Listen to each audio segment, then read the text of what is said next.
بسم اللہ الرحمن الرحیم۔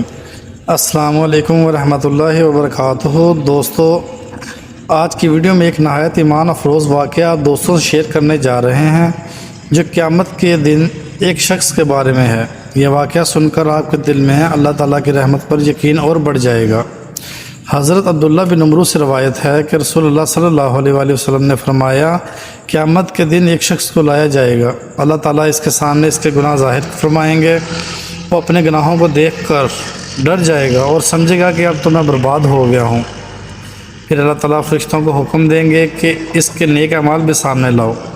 جب نیک اعمال لائے جائیں گے تو بہت ہی کم ہوں گے، بس اتنے کہ ان کے مقابلے میں گناہ پہاڑ جیسے ہوں گے۔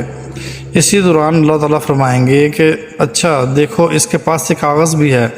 فرشتے وہ کاغذ لائیں گے جس پر لا الہ الا اللہ لکھا ہوا ہوگا۔ اللہ تعالیٰ فرمائیں گے اس کاغذ کو اس کے اعمال کے پلڑے میں رکھ دو۔ جب وہ کاغذ پلڑے میں رکھا جائے گا تو گناہوں کا پہاڑ ہلکا ہو جائے گا اور لا الہ الا اللہ کا وزن غالب آ جائے گا۔ پھر اللہ تعالیٰ فرمائیں گے میرا بندہ جنت کا مستحق ہے۔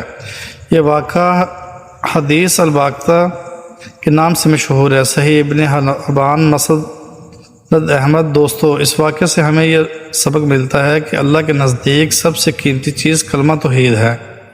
اگرچہ گناہ کتنے بھی ہوں، زیادہ کیوں نہ ہوں، لیکن دل سے پڑھا ہوا لا الہ الا اللہ انسان کے لیے نجات کا ذریعہ بن سکتا ہے۔ لیکن یاد رہے کہ یہ ایک شخص کے لیے ہے جو دل سے اس کلمے کو مانتا اور اس کے تقاضے پورے کرتا ہے، نہ کہ صرف زبانی کہنے والا ہو۔ لہٰذا ہمیں چاہیے کہ لا الہ الا اللہ کو اپنی زندگی کا حصہ بنا لیں، زبان پر بھی اور عمل میں بھی۔